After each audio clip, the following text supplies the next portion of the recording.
Bueno, muy buenas tardes a todas y a todos. Son las 5 de la tarde. Hoy es miércoles 10 de noviembre del año 2021. Vamos a continuar con nuestros encuentros de testigos y testimonio. Una serie de programas que estamos desarrollando a través de la plataforma Zoom con el propósito de escuchar el testimonio de personas que han marcado la historia de la psicología en Colombia, de personas que han vivido de primera mano el proceso de desarrollo y de configuración del quehacer psicológico en nuestro país.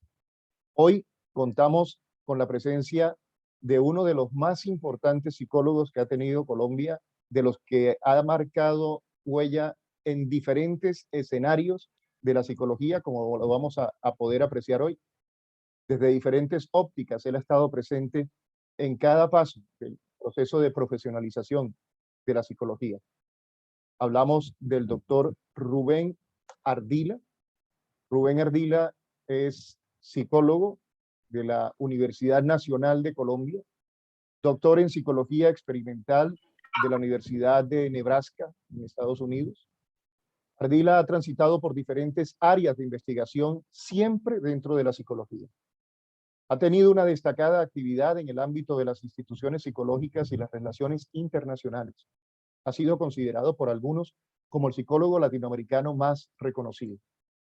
Ardila ha desarrollado investigación en psicología comparada, psicología experimental, psicobiología, psicología social, psicología de la paz, psicología del aprendizaje, psicología de la ciencia, historia de la psicología. También ha trabajado en el campo de la formación en psicología. Permítame, voy a verificar aquí un momento porque hay un impasse pequeño con la pantalla. Cuando conversábamos al comienzo con el doctor Ardila, él me hacía caer en cuenta de una cosa. La información que sacamos de internet lo presenta como licenciado en psicología, y él hacía la salvedad de que él no tiene la titulación en licenciatura porque en Colombia los psicólogos no nos graduamos de licenciado. Parece que la persona que redactó el artículo es una persona del extranjero que hacía la mención de la licenciatura, título que no aplica para lo que nosotros tenemos aquí en Colombia. Vamos a conversar a través de un diálogo sencillo, un conversatorio que va a estar coordinado por el doctor Pedro Pablo Ochoa, quien se encuentra aquí ya con nosotros. Pedro Pablo es el director nacional de campos del Colegio Colombiano de Psicólogos. Él va a estar conmigo aquí haciendo de entrevistador, y al final, cuando terminemos nuestro diálogo con el doctor Ardila, se abrirá el espacio para las preguntas. Quienes deseen intervenir pueden ir anotando las preguntas y al final podrán hacer. Entonces, sin más preámbulos, siendo ya las 5 de la tarde, 3 minutos, le propongo a Pedro Pablo que inicie nuestro diálogo con el doctor Ardila, formulando las preguntas. Son muchas preguntas las que le tenemos. Si alcanzamos a desarrollarnos todas, buenísimo, pero como le decía el doctor Ardila, ojalá podamos decir, poner puntos suspensivos y decir, esta historia continuará, porque hay mucho, mucho para hablar con el doctor Ardila. Bueno, muchas gracias por este espacio. Bienvenidos todos y todas por acompañarnos. Rubén, muchísimas gracias. Yo quiero empezar diciendo algo. O sea, yo siempre le he dicho a Rubén Ardila, por licencia de él. Él fue mi profesor en primer semestre de la carrera de psicología en la Universidad Nacional. Y cuando las personas se acercaban a decirle doctor Ardila, él decía, no, no, doctor, no, dígame Rubén. Y creo que eso contrasta con la trayectoria que Rubén ha tenido. Porque otra experiencia también que he tenido la posibilidad de encontrar es en distintos lugares del mundo, cuando uno habla de psicología en Colombia, si hay una persona que es reconocida, es Rubén Ardila. Nos gustaría primero empezar con algo más sencillo, como para romper el hielo y para conversar, y es que nos cuentes un poco, Rubén, algo de ti, de dónde naciste, de esa vida personal, de tu familia, para conocer ese lado más humano de Rubén Ardila.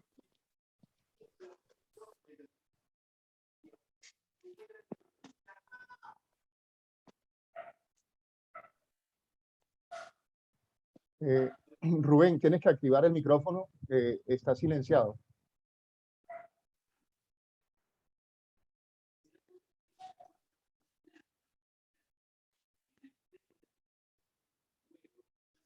Listo. Listo. Perfecto. Bueno, yo en San Vicente de Chucurí, Santander, desde muy temprano nos trasladamos a Pereira por razones de trabajo de mi padre. Y en Pereira yo viví desde los 7 años hasta que terminé bachillerato. De modo que todo el periodo de formación, todo el periodo de niñez, adolescencia, etcétera, fue en Pereira. Yo tengo un gran recuerdo de Pereira y gran recuerdo también de San Vicente, aunque realmente cuando yo salí yo tenía como año y medio, así que no es de esa época que recuerdo, sino más adelante de visitas que hice como para conocer las raíces. Mi padre fue un hombre muy inteligente, muy trabajador, con una ética de la honestidad, de la solidaridad, un gran luchador. Era simplemente un comerciante, no tenía ninguna profesión diferente. Mi madre fue maestra parvularia antes de casarse, y al final de su vida ella murió bastante joven. En esa época regresó a colaborar con alfabetización de adultos. Pero mi casa no era una casa de intelectuales para nada. Había libros y se discutían grandes ideas, pero no era una casa así, digamos, profesional en el sentido elaborado de la palabra. Nosotros somos 5 hermanos, yo soy el mayor de 5 hijos. Luego sigue Enrique, que es médico, luego Alfredo, psicólogo, que murió este año en enero, 9 de enero. Luego siguen 2 chicas, una que es lingüista y la otra que es politóloga. Nosotros siempre mantuvimos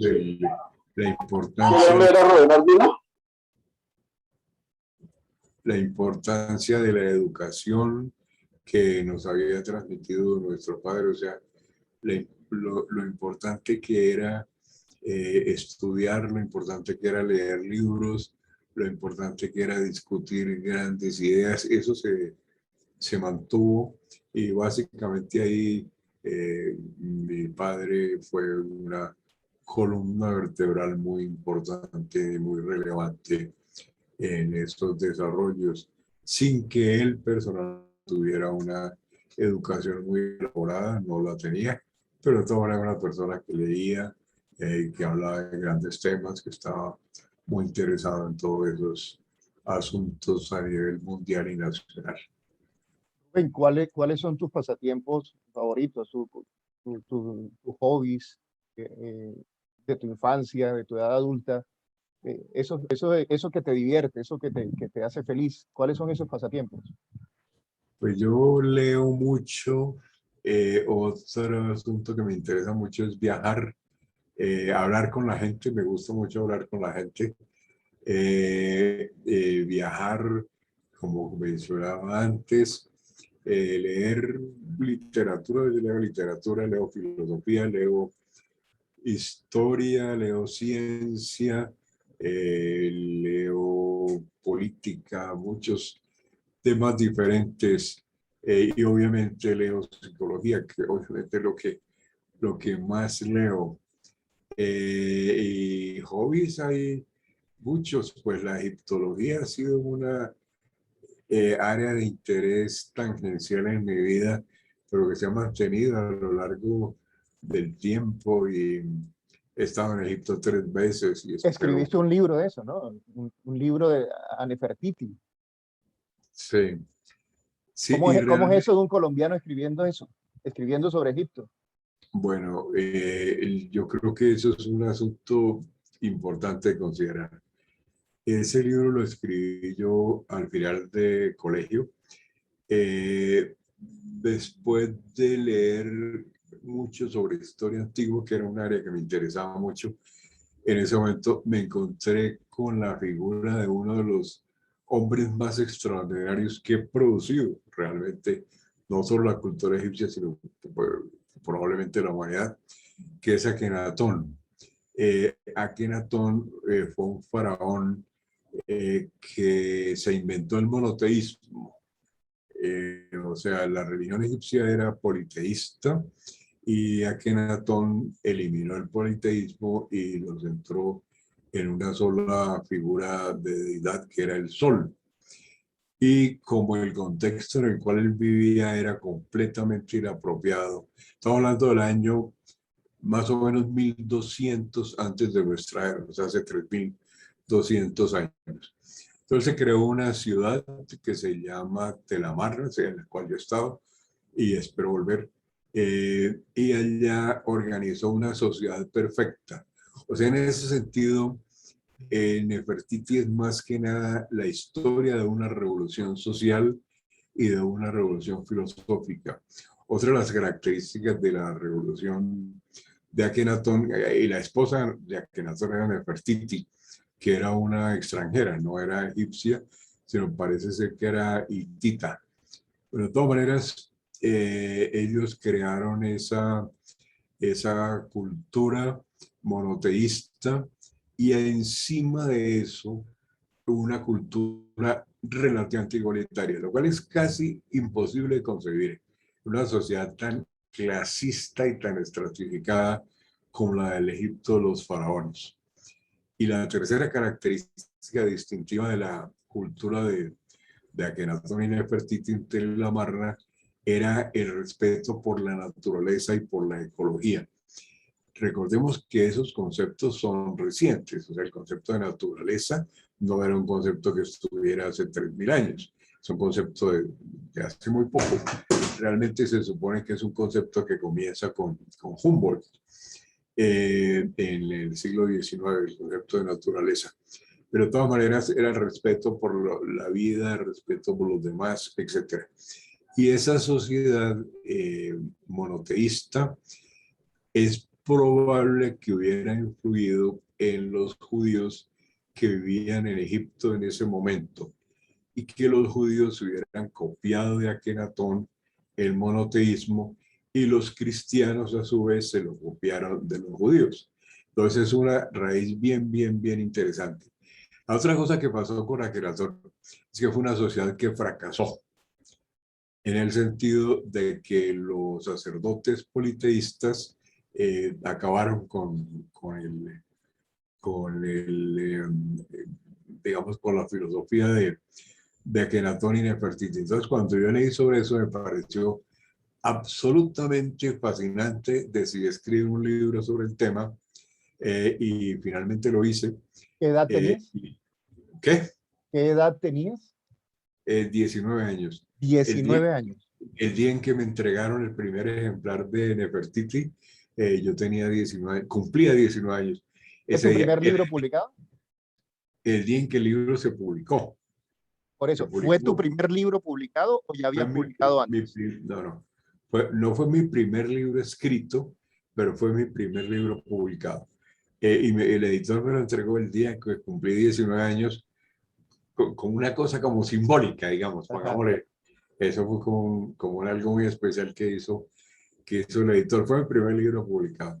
Perdón, yo hago una pregunta también. Ahí de entrada, cuando estamos hablando de un joven de 19 años que se le entrega su primer libro, que es, corrígeme si estoy equivocado, una utopía que fracasa, un ideal que fracasa, pero ese ideal en Rubén Ardila no muere. Ese ideal que nace ahí en esa historia va a conservarse incluso en una de tus obras que la pregunta está casi que al final, pero me voy a atrever a plantearla ahora como para dejarla abierta. Cuando tú escribes Walden, Walden no es en cierto modo un complemento de esa utopía de Nefertiti. Walden ¿podrías hablarnos de esa obra, Walden? Perdón que dé ese brinco, pero es que me parece genial cómo la utopía te va marcando, porque es que tu vida es una utopía hecha realidad. Perdón que lo diga así, no sé, de pronto es una interpretación demasiado apresurada, pero es como si ese hubiera sido tu plan de vida. Sí, ha sido muy curioso eso. Yo realmente nunca había asociado Nefertiti con Walden 3 y me lo hicieron notar que Walden 3 era también una utopía, pues fue que la utopía de Kenatoni Nefertiti, y que Walden 3 también fracasaba, que Walden 3 fue una sociedad perfecta que finalmente se terminó con una invasión y se acabó la utopía. O sea que las dos novelas tienen analogías que no las hice pensando en eso. Son cosas que simplemente resultaron así. Pero sí, Walden 3 es una utopía. En este caso es una utopía centrada en la ciencia, ante todo centrada en la psicología y ante todo en el análisis experimental del comportamiento. Y es una utopía que funciona muy bien y hasta que llega un momento en el cual a los grandes poderes del mundo no les gusta y la invaden y la destruyen. Lo mismo que ha pasado con Amarna y con la utopía de Akenatón y Nefertiti. La verdad que es muy curioso que eso haya ocurrido y realmente no fue nada sistemático ni nada, pero, pero así ocurrió. Entre los dos libros, pues hay un montón de años de diferencia, lógicamente. Walden, ¿en qué año lo escribiste? En el 79 se publicó, Se publicó en el 79, 79, sí. 79. El Ya. 79, y es una novela psicológica. Ambas son realmente críticas sociales, más que novelas. O sea, yo no creo que Nefertiti tenga la calidad de una supernovela y no creo que Walden 3 tenga la calidad de una supernovela. No, no las tiene, eso es realista, no la tiene. Pero son críticas sociales sistemáticas y es también como la búsqueda de autenticidad en los individuos, en las personas, el enfrentarse al establecimiento y en ambos casos el establecimiento es el que gana. O sea, No sé, voy a pedirle permiso a Pedro Pablo, voy a pedirle permiso a Pedro Pablo porque es que me parece que el tema de Walden hay que profundizarlo para poder llevar la secuencia de quién es Rubén Ardila, porque Walden 1, ¿quién lo escribió? Walden 2, ¿quién lo escribió? Y Walden 3, ¿quién lo escribió? Hay que mencionar también eso, porque es que Walden 3 lo escribes tú, que eres un latinoamericano, un psicólogo, y los dos Walden anteriores no era escrito por latinoamericanos. Walden 1, ¿quién fue el que escribió Walden? Walden, el original, el primero, digamos. Walden lo escribió Henry David Thoreau. Thoreau es un escritor estadounidense de mediados del siglo XIX, alrededor de 1850. Es un hombre que tiene una historia absolutamente fascinante. Es un chico que decidió oponerse a todas las limitaciones de la sociedad en la cual vivía en el siglo XIX, Estados Unidos, o sea, en periodo de formación de Estados Unidos como país. Y se dedicó a vivir solo en una cabaña que él mismo construyó en las riberas de un lago que se llama Walden. O sea, Walden es un lago en Concord, Massachusetts, que es un parque nacional y ahí está la cabaña, una reproducción de la cabaña de Henry David Thoreau. A Thoreau lo han reconocido mucho últimamente en todos los asuntos de la ecología, porque él ha sido un gran defensor de la ecología. Por ejemplo, Andrés Hurtado, que yo creo que todos ustedes saben quién es, que es un señor que escribe en El Tiempo, es un hermano cristiano, pero es un periodista del Tiempo. Él habla muy bien de Thoreau, habla muy bien de lo que fue Walden, etc. Entonces Walden es un lago en Massachusetts, al norte de Boston, como unas 3 horas de viaje. Eso pertenece a la ciudad de Concord, en Massachusetts. Bueno, ese es Walden, se llama Walden o la vida en los bosques.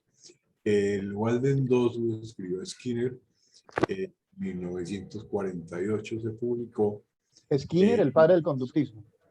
Ah, Skinner, el padre del conductismo, el sí, sí, conductista. sí, claro, el padre del análisis experimental del comportamiento. Él escribió Walden 2, que es una sociedad utópica en la cual unas personas se van a vivir juntas y también a respetar la ecología. Eso es una cosa muy importante en el Walden 1 y también en el Walden 2 y obviamente en el Walden 3. Pero en este caso, en el asunto del Walden 2, ellos creen que son como unas comunas de vacaciones. Hay una cosa importante que yo creo que todos los aquí presentes saben, es que hay sociedades con base en Walden 2, o sea, realmente sociedades que se han organizado y que existen. La más conocida es los Orcones, la más conocida entre nosotros es los Orcones en México. O sea, es una sociedad que se basa exactamente en Walden 2, los principios de la psicología skinneriana que está en Walden 2, y los Orcones, que es un sitio que se puede visitar, que está en el estado de Sonora, o sea, en el norte de México, que da contra Arizona en Estados Unidos. Entonces, se llaman los Orcones, esa sociedad. Pero Walden 2 existe también en muchas otras partes del mundo. De modo que el Walden 2 fue ese. Y cuando yo leí Walden 2, me pareció, con el debido respeto por Skinner, me pareció una sociedad demasiado simplista, demasiado simplona, demasiado que no tomaba en serio los grandes problemas. Era fundamentalmente una comuna de agrícola y así son las comunas Walden 2 en el mundo, son las comunas agrícolas donde la gente vive bien, la búsqueda de la armonía, de la solidaridad, de la felicidad. Son comunas pequeñas y bueno, entonces yo dije, no, yo quiero usar estos principios que están en Walden 2, pero para hacer una sociedad, describir una sociedad que realmente tenga como más realismo. Yo era profesor visitante en Puerto Rico en esa época, 1978, y le dediqué un tiempo a escribir Walden 3. Curiosamente, ese tipo de libros se escriben muy rápido. Skinner dice que le escribió Walden 2 como en 8 semanas, y yo creo que escribí Walden 3 por ahí en 8 o 9 también.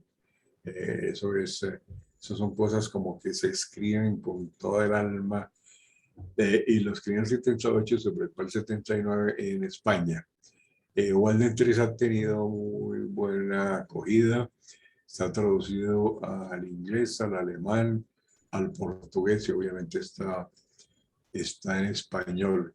Una cosa importante sobre Walden 3, está disponible en internet libre de costo. O sea que los que estén interesados en estos temas simplemente entran a internet de Walden 3 y ahí está, o Rubén Ardila Walden 3, y pueden entrar en el libro, lo pueden descargar gratis. Y otra cosa importante sobre Walden 3 es que el libro está centrado totalmente en cómo hacer una sociedad perfecta. O sea, cómo se reforma la educación, la familia, el trabajo, la economía, la sexualidad, la educación de los niños, la vejez, las relaciones entre ciencia y religión, todo ese tipo de cosas. O sea, básicamente el libro es ese. O sea, el libro es una utopía.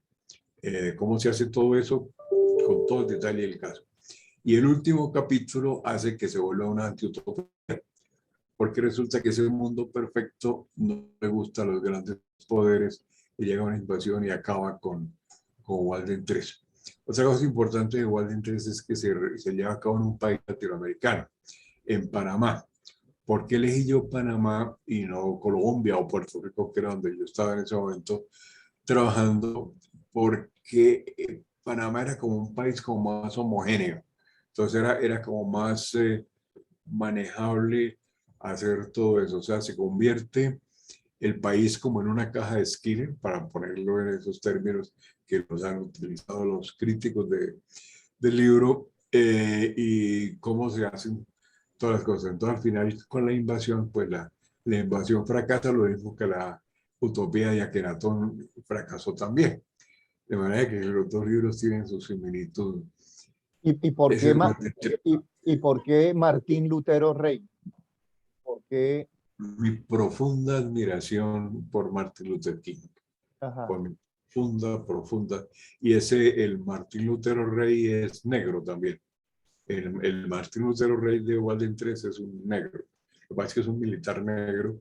Mi profunda admiración por Luther King, Martin Luther King, y por la psicología de la paz y todas esas cosas. Bueno, no sé si Bueno, Pedro quiera.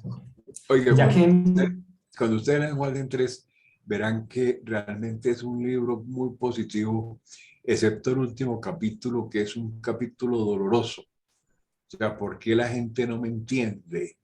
Porque diría David, que es el héroe de ahí, el que construyó Walden 3, ¿por qué la gente no me entiende? ¿Por qué el mundo no sabe que este es el camino? ¿Por qué los fuertes ganan contra los intelectuales? Esa es su cosa. bueno, es que ahí bueno, he leído los 3 libros, claro, y nos desviamos un poco, pero para no perder esa línea.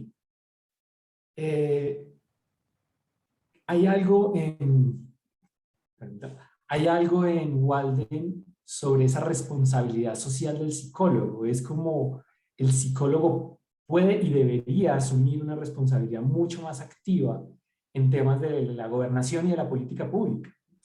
Tu hermano lo decía, Alfredo Ardila, alguna vez lo escuché, algunas palabras que quedaron marcadas para siempre, pero que estaba en ese contexto de esas discusiones, y es: los problemas del país son problemas de comportamiento. Y somos nosotros como psicólogos los que deberíamos estar más preocupados, más interesados, trabajando en esos problemas de comportamiento. Hoy en día, digamos, y con lo que está sucediendo, ¿tú cómo verías ese papel del psicólogo en esos problemas de política pública y en esos problemas de gobernanza en un país tan difícil como Colombia y que tiene una estructura política tan compleja? Yo creo que los psicólogos tenemos muchos papeles importantes que realizar, muchos aportes fundamentales a la sociedad, y que en estas épocas estamos haciendo mucho más de lo que se hacía antes. O sea, muchas cosas que se han hecho en relación, por ejemplo, con los planes de paz, con los psicólogos que trabajan en la reinserción de personas que estaban antes en los grupos al margen de la ley. Se está trabajando mucho más, pero evidentemente lo que falta por hacer es mucho más